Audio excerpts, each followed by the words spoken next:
প্রশংসা। আমি মধুসূদন অধিকারী। আজকে আমি শুরু করব কাদের হাতে সামুদ্রিক চিহ্ন পাওয়া যায়, এ হলে কি ফলাফল পাওয়া যায় সেই নিয়ে আলোচনা করব। কাদের হাতে সামুদ্রিক চিহ্ন পাওয়া যায় এটা অনেকেই জানে, হয়তো অনেকেই জানে না। জ্যোতিষীর মধ্যে অনেকে জানে, কিন্তু কেউ কেউ পূর্ণাঙ্গ হয়তো জানে না।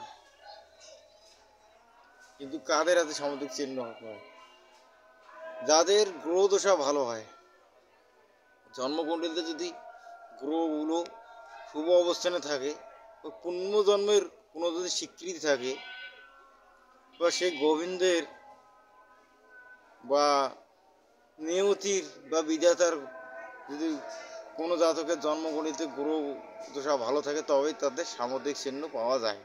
যেমন ত্রিশূল, হাতি, ঘোড়া, মৎস্য, ট্যাঙ্গেল, পাদুকা, ঘটকলসি, গদা, পদ্মফুল, ধেনুর্বাণ বা বেনু বা বাঁশি বলি আমরা তাকে, এগুলো চিহ্ন পাওয়া যায়। বা স্বর্গের গল্প বৃক্ষও থাকতে পারে চিহ্ন,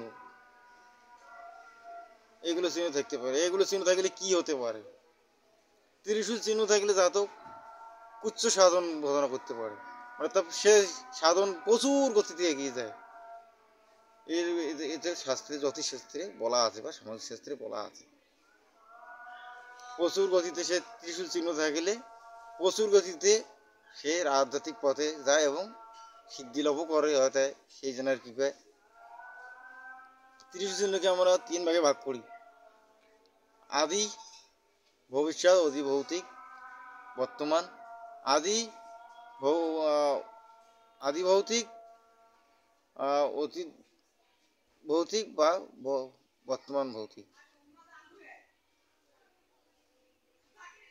আদি ভৌতিক, অতীত ভৌতিক বা বর্তমান ভৌতিক, এই তিন ভাগে ত্রিশ দিনকে ভাগ করা হয়। 17 এই 30 দিন ব্রহ্মা বিষ্ণু শিব, অথবা ত্রিদেবের আরও অন্যান্য অংশ আছে, থাকতে পারে আরও অন্যান্য অংশ। 30 চিহ্ন থাকলে যাতে সিদ্ধি লাভ করতে পারে। মৎস্য চিহ্ন থাকলে সাধনায় তার শিক্ষাগত অর্জন হবে বা আধ্যাত্মিক পথে হাঁটতে পারে, বা চাকরি ক্ষেত্রে গেলে পারদর্শিতা হবে, চাকরি টাকরি অফিসার পদে পাবে বা মাস্টারি চাকরি করতে পারবে। পদ্ম চিহ্ন থাকলে শিক্ষাগত লাভ হবে এবং ধর্মগত লাভ হবে, আধ্যাত্মিক পথে হাঁটিতে হবে। ধনুর্বাণ চিহ্ন থাকলে এই মানসিক বল বা অর্জুনের মতো লক্ষ্যভেদ তাকে বলা হয়, বা আধ্যাত্মিক পথেও হাঁটতে পারে। এবং পাদুকা চিহ্ন বা খরম চিহ্ন থাকলে জাতক সন্ন্যাসী হওয়ার পরে, সবাই জ্যোতিষশাস্ত্রে বলা আছে বা সামুদ্রিক শাস্ত্রে বলা আছে। আর ঘটকলসি চিহ্ন থাকলে তার লক্ষ্মী দেবীর কৃপা থাকে, তার ধন সম্পদের অভাব হয় না, তিনি শান্ত হন, গম্ভীর হন, এতে জ্যোতিষশাস্ত্র বলা আছে বা সামুদ্রিক শাস্ত্রে যাকে আমরা বেনু মানে বাঁশি যাকে আমরা বলি, ভগবান শ্রীকৃষ্ণের বেনু।